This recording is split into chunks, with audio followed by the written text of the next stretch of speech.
Your Home on 702 is brought to you by Saint-Gobain, making the world a better home. Well, one of the big issues around homes, be they collective living like blocks of flats, but also standalone houses, is energy usage costs and making homes more energy efficient.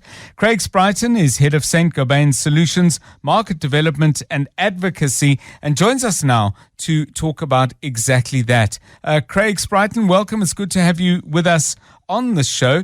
What are the big trends that suggest that not only can South Africans perhaps bring down their household energy costs, but actually perhaps make a contribution to dealing with the national energy crisis? Is the technology moving in the right direction alongside what it costs to do the necessary? Thanks, John, and welcome to all the listeners. So if we look at buildings use about 40% of South Africa's energy. Right. And that's used for heating geysers, for heating and cooling the home, and then for areas like kettles and general electricity, TVs. But what's important is that heating and cooling actually uses a large amount of the electricity in homes.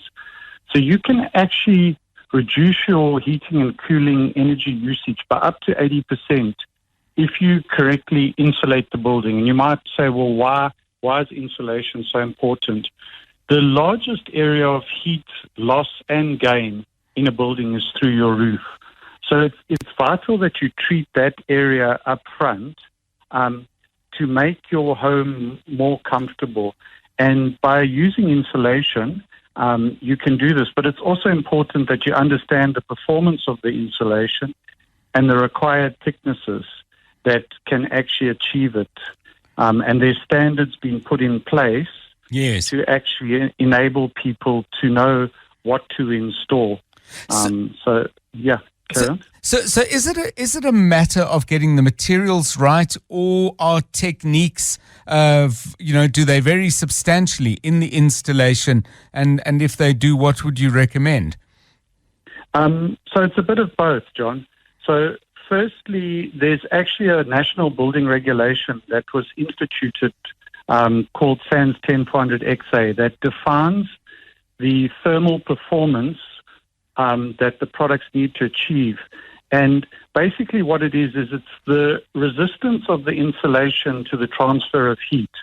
So for inland, and there's a R value which is set, and then for the coastal humid areas. Right. So what we have to do is install the correct thickness. So on our glass wool insulation, you need 135 mils of insulation inland and in most of the country, except in the coastal humid areas where you need 100 mils. What that will do is it will ensure that you're not transferring heat in summer into your room so that you're overheating and having to run fans and air conditioning. And in winter, when you are inside and you want your home to be warm, that you're not losing the heat through the roof. What's also vital, and a point you made, is it installed correctly? So if there's big gaps left, then heat will move through what they call thermal bridges, and you will actually lose the impact. So even a small gap, if it's not installed properly, is a risk to the performance. And a quick tip for the listeners is, if you pop your head through the trapdoor and you look at the bottom trusses that run across your roof, that your roof is attached to, if the insulation is at least at the level of the truss or even slightly higher, then you have 100 to 135. If it's only half the height of that cross beam of your truss, you must probably only have 50 to 75 mils of insulation, which means that your insulation doesn't meet the legislation requirements for new buildings, and also is not saving you the money it could save.